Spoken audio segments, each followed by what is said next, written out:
नमस्कार, स्वागत है आपका। आप देख रहे हैं जेके 24/7 न्यूज। मैं हूं आपके साथ ममता तिवारी। वक्त तो चला है खबरें दिल्ली एनसीआर के जाने का। पंजाब से सीएम कैप्टन अमरिंदर सिंह ने गृह मंत्री अमित शाह से मुलाकात की। दोनों के बीच कृषि कानूनों को लेकर चर्चा हुई। इस पर आपने एक प्रेस कॉन्फ्रेंस कर कैप्टन अमरिंदर सिंह पर निशाना साधा।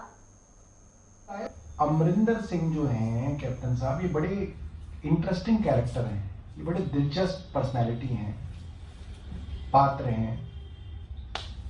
ये रहस्य समझ में नहीं आ रहा कि अमित शाह ने इनको क्यों बुलाया और ये क्यों आए थे। ये बताने आ रहे थे कि इसको सुलझा लो, ये बहुत जरूरी है, और किसानों को भी उपदेश दे रहे हैं कि भाई इसको सुलझा लो, ये बहुत जरूरी है। इसमें तो कुछ गड़बड़ है। कुछ दिनों पहले अमरिंदर सिंह कह रहे थे कि मैं रिजाइन दे दूंगा अगर ये बिल वापस नहीं हुए, अगर ये कानून वापस नहीं हुए तो मैं इस्तीफा दे दूंगा, ये इन्होंने कहा। उसके 3 दिन बाद इनके बेटे के पास ईडी के छापे पड़ने लगे, नोटिस आने लगे, और जो ईडी और इस तरीके की सारी संस्थाएं संभालते हैं अमित शाह जी, उनके पास अब ये एक मीटिंग के लिए आए जिसका कोई एजेंडा नहीं था, जिसका कोई निष्कर्ष नहीं निकला। और उस मीटिंग से निकलने के बाद ये किसानों को उपदेश दे रहे हैं कि भाई इसको जल्दी से निपटा लो। इन्होंने केंद्र सरकार के बारे में ये नहीं कहा कि इसके अंदर क्या करना है, सीधी सीधी मांगे इनको केंद्र सरकार से कहना है कि 3 कानून जो हैं ये वापस लिए जाएं और मिनिमम सपोर्ट प्राइस को सरकार कानूनी जामा पहनाए। दिल्ली में किसानों का आंदोलन जारी है। आंदोलन को 8 दिन पूरे हो गए हैं। सरकार के साथ किसानों की 4 बार बातचीत हुई है। आंदोलन को लेकर किसान नेता से खास बातचीत की संवाददाता केशव मोहन मिश्रा ने। जैसे कि बुराई में लगातार किसान आंदोलन कर रहे हैं और अभी कांग्रेस पार्टी के कुछ ऐसे नेता थे, जो कार्यकर्ता थे, जिन्होंने अंदर घुसने की कोशिश की, लेकिन किसानों ने साफ तौर पर उनको इनकार कर दिया कि ग्राउंड में वो इस तरीके की राजनीति नहीं होने देंगे, किसी भी राजनीतिक व्यक्ति को वो ग्राउंड में नहीं उतरने देंगे। इस पर हमारे लिए बातचीत करने के लिए हमारे साथ मौजूद है जो जिला प्रधान है और किसान यूनियन के, उनसे बातचीत करेंगे। सर, अभी जो वाकया हुआ, आपने उनको अंदर नहीं आने दिया, क्या सारी चीजें आप सोच रहे हैं? ये अक्सर करना चाहते हैं, जो सियासी लोग ऐसे ही करते हैं, वो अपनी राजनीति आकर करते हैं, वहाँ दिखाना चाहते हैं कि हम सेवा करें। हमें जो रोका है, हमारे ऊपर जो हाई कमान है, पहले से ये आदेश दिया गया है किसी की राजनीतिक पार्टी को हम अपने कैंप में अपना जो स्टिकर लगाकर, अपना जो चिन्ह लगाकर जो आएंगे तो उससे रोकेंगे, और अपना झंडा लाकर भी यहाँ जाने आ सकता। जिसने सेवा करनी हो आम आदमी की तरह आएगा तो सेवा कर सकता है। पार्टी का नुमाइंदा बनकर उसका चिन्ह लगाकर जहाँ नहीं आएगा, हम नहीं आने देंगे। इनका क्या उद्देश्य लग रहा है? ये जो तमाम पार्टी के लोग हैं, जैसा कि आम आदमी पार्टी ने भी अभी आने की कोशिश यहाँ की थी, उसके बाद कांग्रेस पार्टी भी यहाँ घुसने की कोशिश करी, क्या आपको लग रहा है? ये तो अपनी राजनीति करते हैं ना। आने वाला जो समय है, लोगों को दिखाना चाहते हैं कि हम इसके किसानों के हम दर्द हैं। कोई दूसरा बोलता है हम दर्द हैं, ये तो पता चलता है हम दर्द कौन है। इस बार लोग जागृत हो गए। इससे आजकल की चिंता है, बात की चिंता कि आने वाला समय कैसा होगा।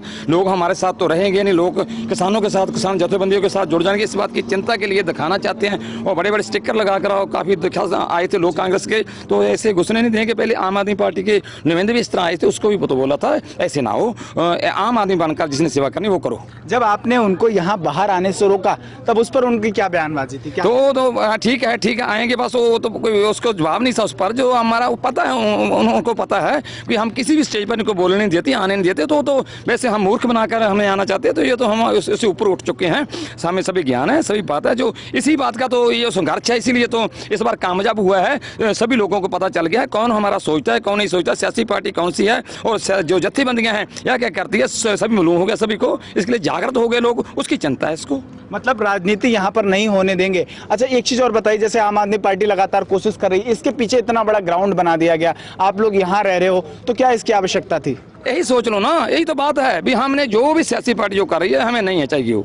हमारा लंगर का प्रबंध आपका है, ले रहने का प्रबंध आपका है, और बहुत से सेवादार जो है बाहर से, फॉरेन से, बाहरली कंट्री से वो लोग वहाँ से बैठे वहाँ आदमी भेज रहे, सेवा कर रहे हैं, लंगर चला रहे हैं। वो लोग चाहिए हमें, जो हमें दिल से चाहते हैं, जो जिसके दिल में दर्द है किसानी का, वो लोग चाहिए। जो सियासत करने वाले लोग हैं, ये टेंट की लोड़ नहीं है, हम यहाँ ही रह लेंगे। घर से बाहर तो तकलीफ तो होती है, तो तकलीफ सह लेंगे हम, पर इनके जो टेंट है सियासी लोगों के लगाए, उसमें नहीं रहेंगे, यहाँ ही संघर्ष करेंगे।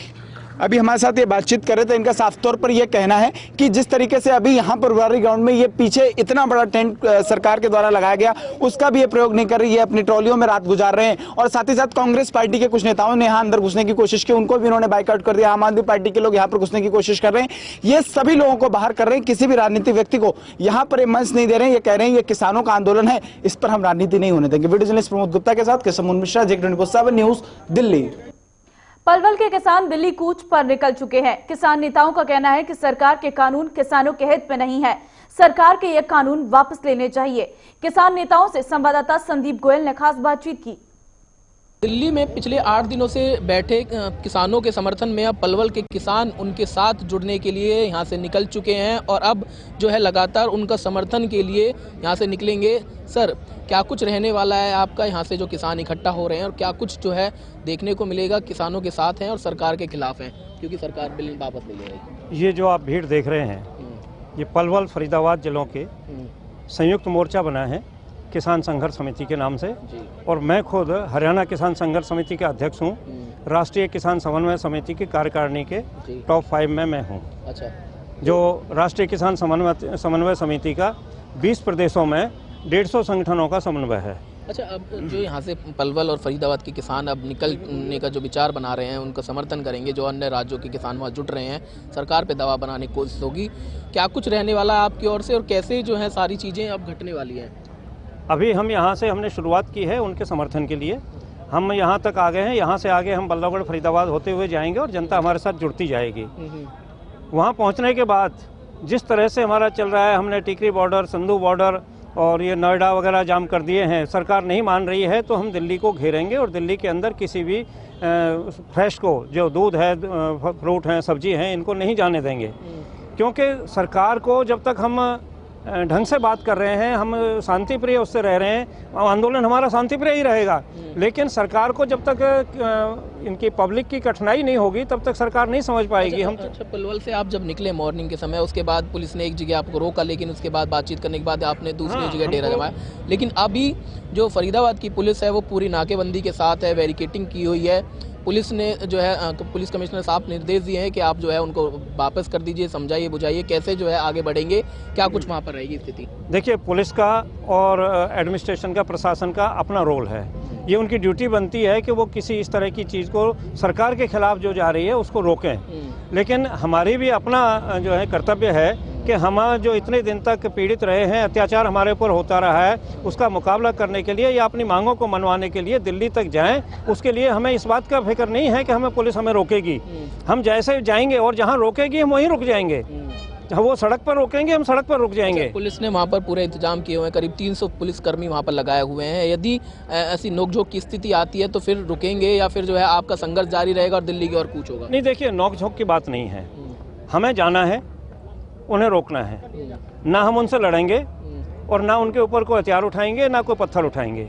जहां वो रोकेंगे हम वहीं रुक जाएंगे, वो गिरफ्तार करेंगे हम जेल चले जाएंगे।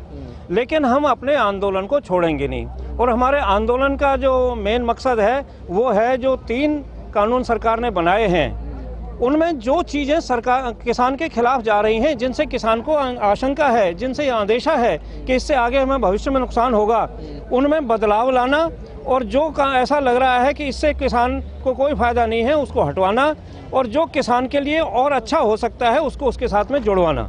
ये हमारा मेन मांग है। और बाकी बहुत सी मांगें हैं, लेकिन अभी जो आंदोलन उठाया है वो इसके लिए है, क्योंकि किसान के खिलाफ सारी नीतियां बनती रही हैं, चाहे वो कोई भी सरकार रही है। किसी सरकार का हम एक का नाम नहीं लेते, ना किसी एक का नाम, नेता का नाम लेते।